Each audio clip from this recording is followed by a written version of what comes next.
하태하태 하태경 바른미래당 최고위원 나오셨습니다. 예, 반갑습니다. 이게 의원이 아니에요, 최고위원이지. 하태경 TV 어떻게 최고위원 사선.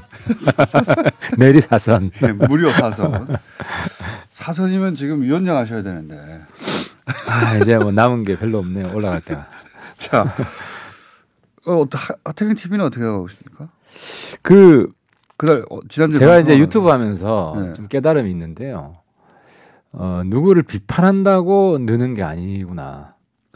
비판해서 느는 경우도 있긴 있습니다. 그런데 좀 그거는 좀 살집이 붙어야 되는 거 아니냐. 초반에는 자기 지지자를 모으는. 네. 그래서 제가 좀 전략이 잘못되었다는 생각을 좀 하고 있고, 물론 그렇다고 해서 제가 뭐 태극기 부대를 가짜 뉴스로 이렇게 구출하는 그 운동을 중단하지는 않겠지만. 어떻게 돼서 숫자가? 그래서 제가 요즘 20대 청년들을 대변하는 얘기를 하니까요. 네. 조금 늘었어요. 그래서 거의 9,000명 육박, 한 8,800. 아, 10,000명 아직 돌파 안 됐어요. 네, 지난번에 여기 왔을 때 일주일 전에 7,000이었는데, 네, 한 1,000명 늘었어요. 1,800 정도? 네. 그죠, 1,800 정도 늘었어요. 근데 8,800명이네요 현재. 그렇죠. 근데 이제 여기 김어준 뉴스공장 나와서 느는 숫자는 상당히 완만해지고 네. 추가로 20대들이 요즘 제가 워마드 비판을 많이 하잖아요.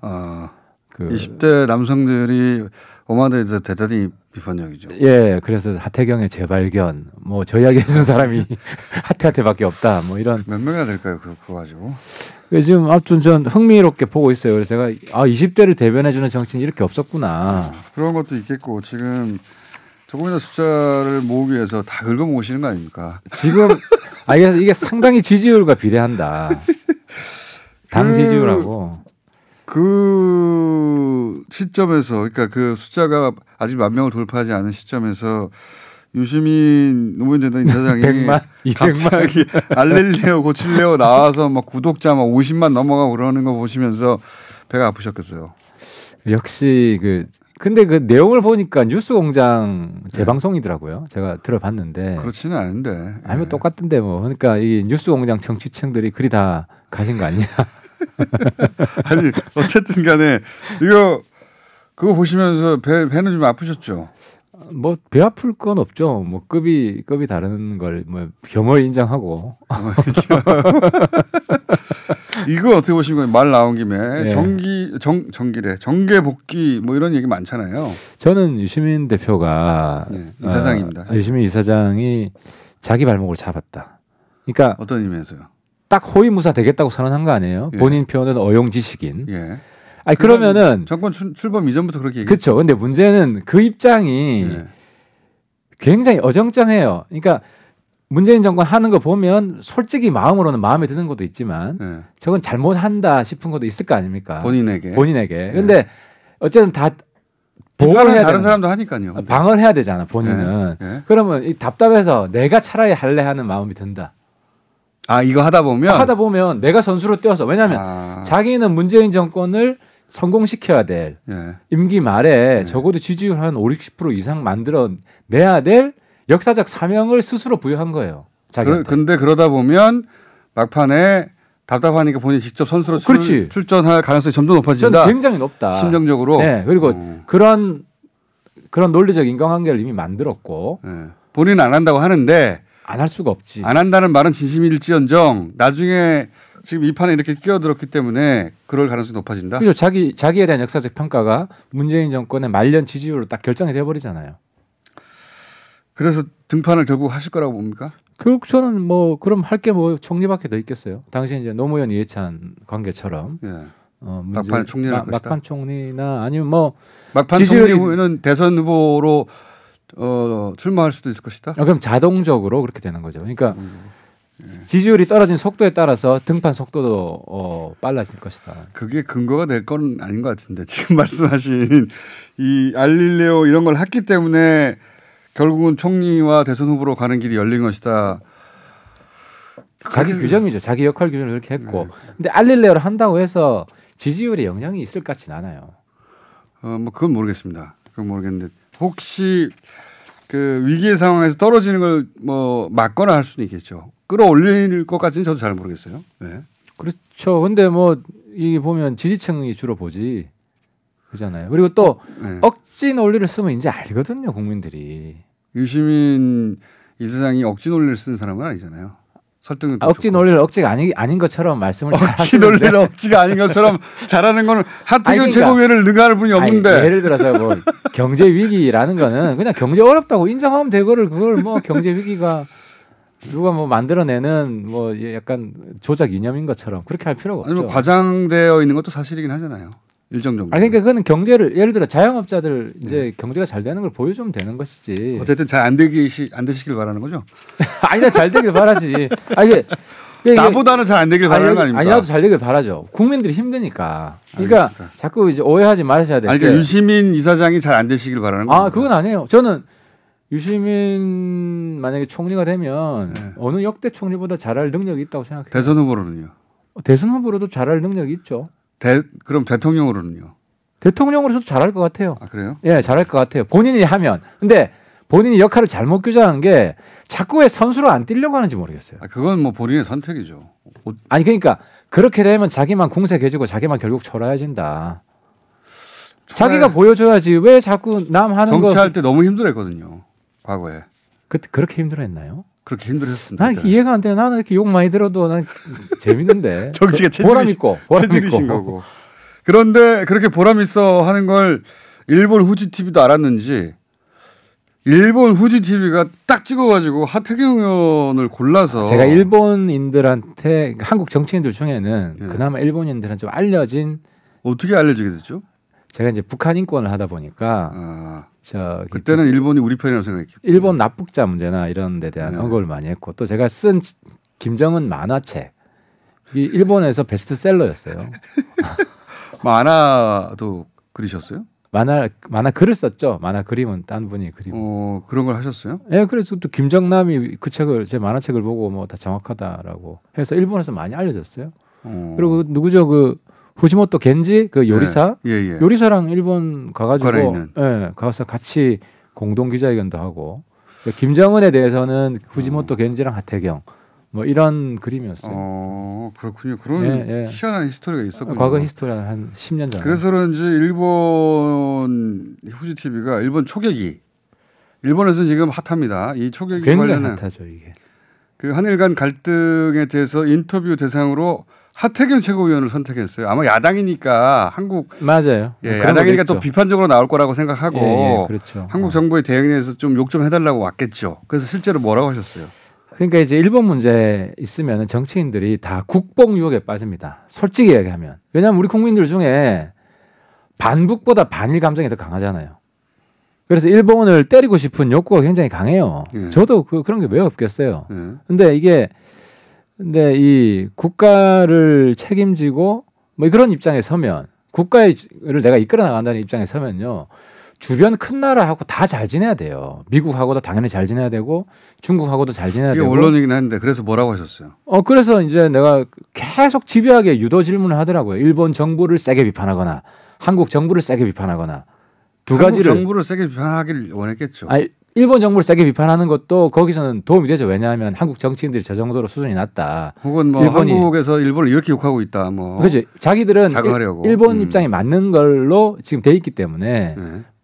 그래서 일관되게 한일 공동 이거는 정치적인 문제가 아니라 기술적인 문제다. 기술적인 문제니까 공동 검증단을 구성해서 빨리 문제를 해결하자. 기술적인 문제는 사실 아니죠. 기술적인 기술이 관여된 정치적인 문제죠. 이게 정치화 시키는 거지 아베 총리가. 그러니까 그래서 내가 이야기한 게 내가 필요하면은 일본 국회의원들하고 만나서 합의할 수도 있다.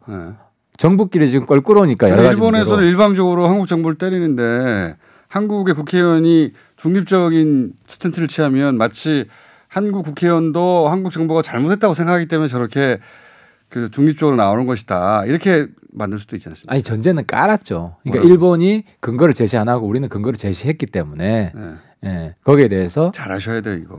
잘해야 돼. 맞아요. 굉장히 잘해야 돼. 일본 관계에서. 저쪽에서도 환영받지 못하고 국내에서도 욕먹을 수 있죠. 근데 저도 후지 TV 방송이 어떻게 나오는지 좀 달라고 그래서 한번 봐야 될 것 같은데. 뚝뚝 잘라가지고 일본에 유리하게 편집되면.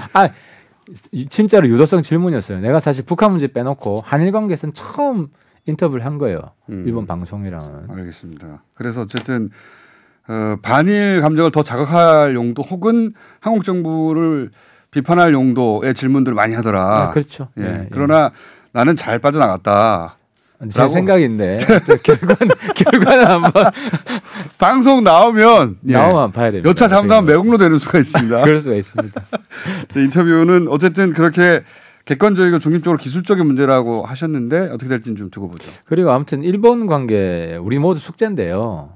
이제 좀 한국도 통 크게 좀 받아들였으면 좋겠어요. 아니 통 크게 받아들이지 못하는 건 일본이죠. 아니 그러니까 네. 일본이 분명히 있고 네. 나도 지금 아베 총리한테 굉장히 좀 항의를 많이 하고 있는데 이걸 자기 일종의 그런 것 같아요. 일본 입장에서는 북한하고 이제 관계 개선해야 되잖아요. 네. 그럼 북한이란 적국이 없어지는 거예요. 그러니까 지금 한국을 때리는 거 아닙니까? 정상국가 개헌을 해야 되는데 네. 그러니까 새로운 위협이 생기고 있다. 대한민국이 한국이라는. 그러니까 북한의 역할이 점점 줄어드니까 그렇죠. 한국을 거기다가 제3의 위협을 만들어야 되는. 만들어내고 있는 것 같죠. 그런데 거기에 대해서 우리가 똑같이 하게 되면 네. 우리도 손해다. 당장 부산만 하더라도 일본 관광객이 굉장히 줄었어요.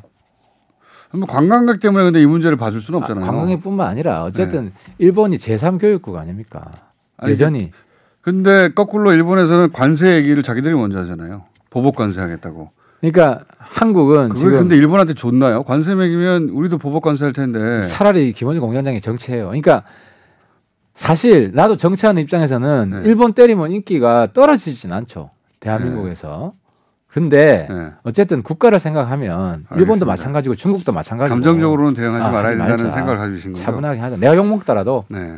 잘하세요. 근데 그 그런 말을. 입장을 왜냐하면 지금은 일본이 욕먹을 만한 일을 하고 있긴 하잖아요. 물론 이제 제 페이스북에는 일본 아베 총리 비판하는 글을 여러 개 올렸어요. 그거 보고 아마 한 것 같아요. 나한테 후지 TV 인터뷰 들어온 게 알려지기도 했거니와. 네, 그렇지. 아베 총리 저 그만 정치적으로 이용하지 마라. 일본이 그 사전조사를 잘하는 곳이니까요.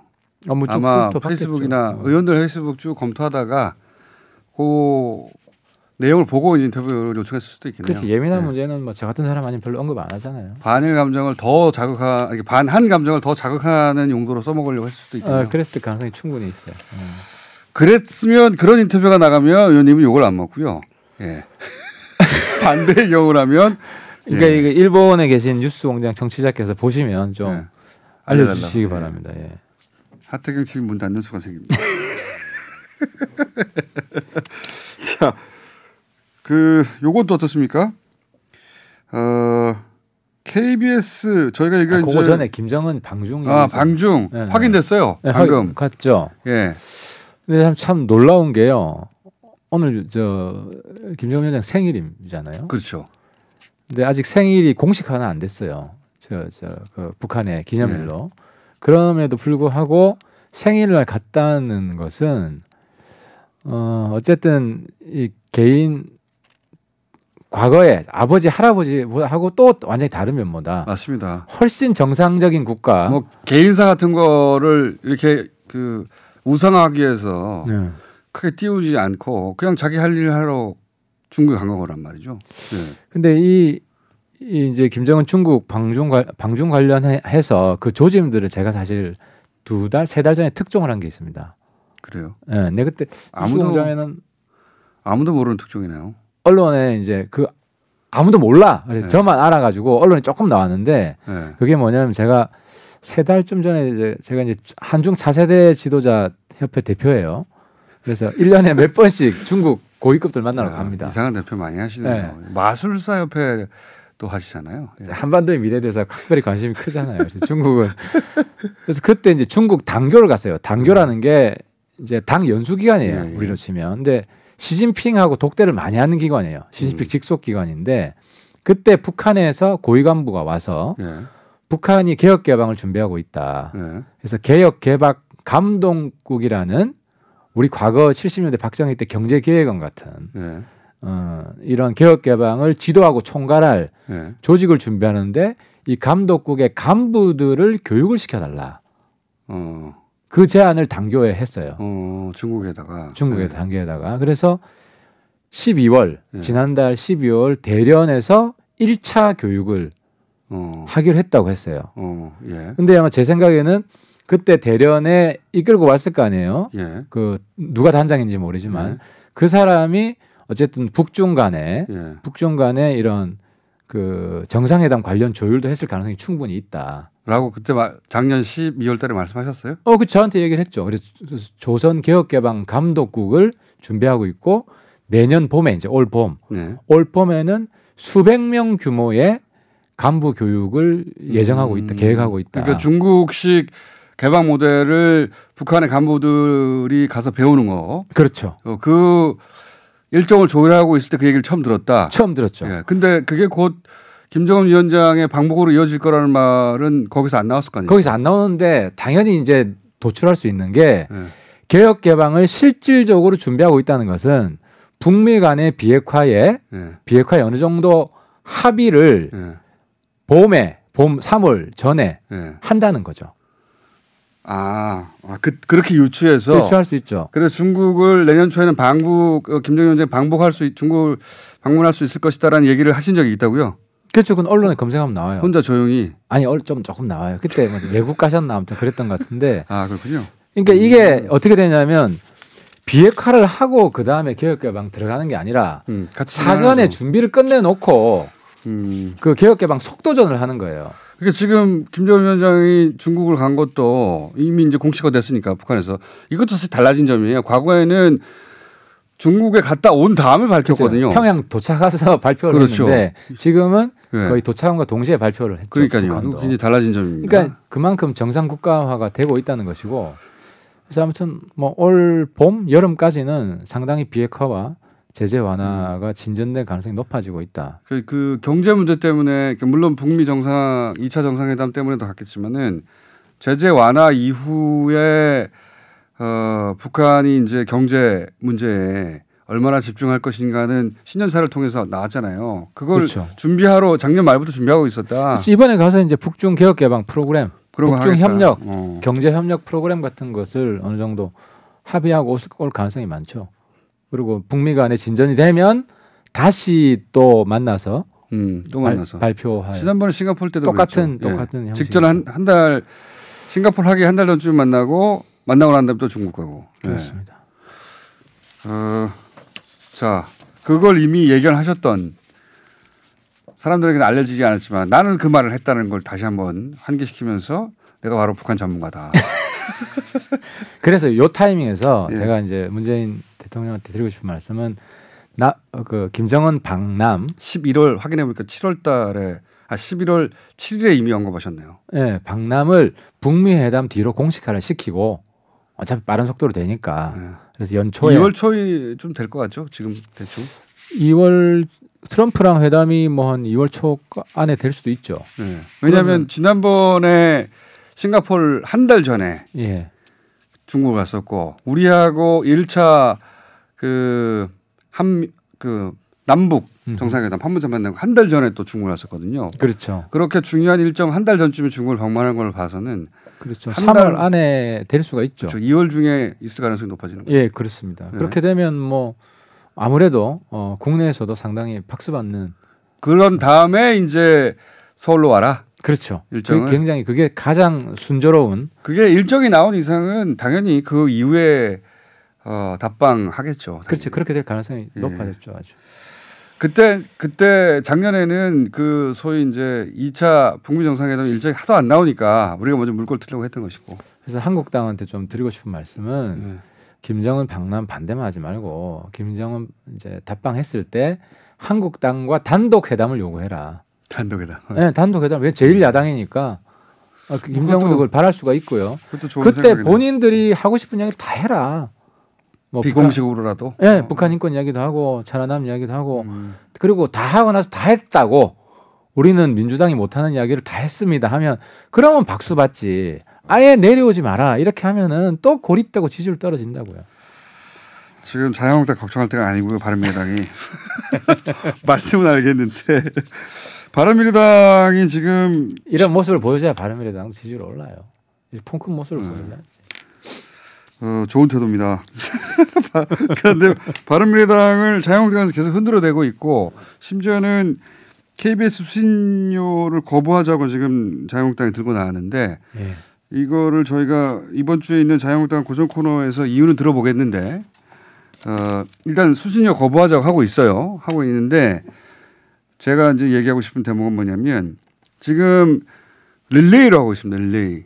그러니까 근데 이제 제가 궁금한 게 예. 그 전에 이낙연 총리 버전을 쓰면 예. 요즘 TV 보세요? TV 잘 KBS 보세요? 아니 뉴스를 틀어놓고 여전히 KBS? 그러니까 제가 본다는 게 아니라 저는 TV를 안 본 지 오래됐는데 그러니까 저는 요즘 TV를 좀 보나 싶어요. 사실 TV도 잘 안 보고 KBS는 더더욱 안 봐요. KBS도 안 보고. KBS뿐만 아니라 네. 그 기존에 있는 방송을 거의 안 봐요.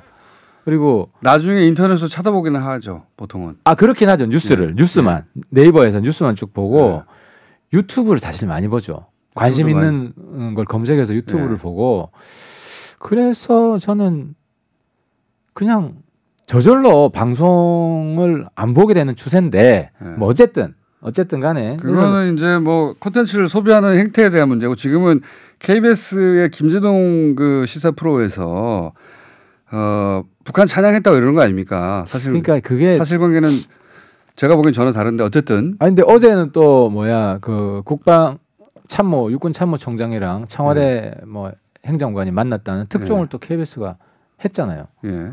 그래서 이제 궁금한 거는 그럼 그렇게 편파 방송이 그렇게 심한가 보죠? 저는 그렇게 KBS 보고 만족하세요? 아니 뭐 KBS는 가능하면 중립적인 지대에 있으려고 하죠. 예. 원래 뉴스의 성격상. 근데 어쨌든 뭐 한국당 입장에서는 KBS랑 뭐 싸울 수 있겠죠. 제가 궁금한 건 그 대목을 말씀드리려고 하는 게 아니라 그 계속해서 릴레이로 이번에는 누가 이 이슈를 가지고 문제 제기를 하자 이렇게 릴레이로 지목을 합니다. 근데 나경원 원내대표가 김병준 비대위원장을 지목하고 김병준 비대위원장은 다시 3명을 지목했는데 그중에 바른미래당 이현주 의원이 들어있어요. 자당 의원이 아닌데 그 얘기를 하려고 하는 겁니다. 왜 바른미래당? 네, 이현주 의원은 이미 자유한국당 의원으로 취급하고 있는 거 아니냐. 이현주 의원이 정치를 잘하는 거죠. 개인 정치를. 당 내에서 어떻게 하시려고 그러는 거예요? 그러니까 이게 그 박근혜 정권 때도 그렇고 지금도 그렇고 의원들 개인 정치를 하지 마라. 자기 정치하지 마라. 뭐 자기 정치하면 안 된다. 근데 저는 반대합니다. 자기 정치 왜 안 합니까? 해야죠. 근데 이제 자기 정치가 당을 위한 정치의 보탬이 되느냐? 이건 자기 정치가 아니라 배당 행위에 가까운 거 아닙니까? 그것 자기 정치도 자기 당의 이익과 부합해야 되는데 지금 아니잖아요. 그러니까 KBS에 대해서 제가 한번 자세히 볼 텐데 KBS는 우리 당도 때릴 수 있어요. 그래서 저는 그러니까 KBS 이슈를 말하는 게 아니라 저는 KBS 김병준이 왜 위원장이 왜 이현주를 자기 당 의원들을 그 이현주 잘못은 아니지.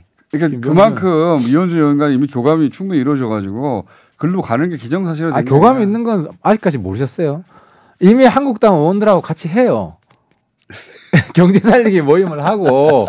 그러니까 이현주 의원이 사실은 굉장히 그 자기 정치적인 이현주 의원만 그렇게 했는가? 이현주 의원도 이러는데 바른미래당이 자유한국당 전당대회 끝난 다음에 큰 위기가 오지 않겠냐 이런 얘기를 하려고 하는 건데. 그 말씀을 그러니까 기본적인 입장은 제가 일관되게 이야기를 하지만은 우리 당 중심으로 정계 개편에 대한 욕심을 버리지 않고 있다. 그리고 기어 들어가지 않는다. 그리고 한국당이 깨질 수도 있다. 한국당이 깨질 상황이 어떤 상황인까지만 얘기하고 끝내죠. 그러니까 그러니까 지금 다양한 그 힘이 작용하고 있기 때문에 한국당 내에서 예를 들어서 뭐 박근혜 전 대통령이 박근혜 당을 만들어라. 박근혜 당을 만들어라. 친박이 다시 장악하게 되면. 뭐 그런 이야기가 지금 여의도에 떠돌아요. 그래서 박근혜 신당이 새로 생긴다. 만약에 그 친박 진영에서 미는 후보가 당대표가 안 될 경우에? 그렇겠죠. 그 경우는 깨질 수 있고. 그러면은 사실 과거처럼 친박연대, 신친박연대가 새로 생기고 뭐 이러면 또 정계판이 어떻게 될지 모르죠. 그걸 바른미래당 하태경 최고위원은 바라고 있다. 그렇게 되면 사실 우리 당 입장에서는 좋잖아요. 좋죠. 좋고 근데 그렇지 않더라도 어려운 상황이 오더라도 바른미래당이 똘똘 뭉쳐가지고 이걸 한번 돌파해 보겠다. 그 목표를 버리지는 않는다는 거죠. 그건 바른당 시절부터 계속 일관되게 그렇습니다. 말씀하셨던 것이고 어제 지상파 시청률을 봐도 KBS가 1위부터 3위를 하고 있다고 합니다. 그래도 과거에 비해서는 많이 떨어지지 않았어요. 과거에 한 30%대 찍다가 지금 한 10%대. 그건 뭐 지상파 전체가 그런 거죠. 근데 그 중에서 KBS 9시 뉴스가 예를 들어 여전히 KBS 9시 뉴스가 시청률이 높다. 여기까지만 하죠 오늘은. 예, 감사합니다. 후지 TV 지켜보겠습니다. 인터뷰 어떻게 나오는지. 여기까지 하겠습니다. 감사합니다. 안 틀어주는 거 아니에요? 하태경 의원이었습니다. 감사합니다.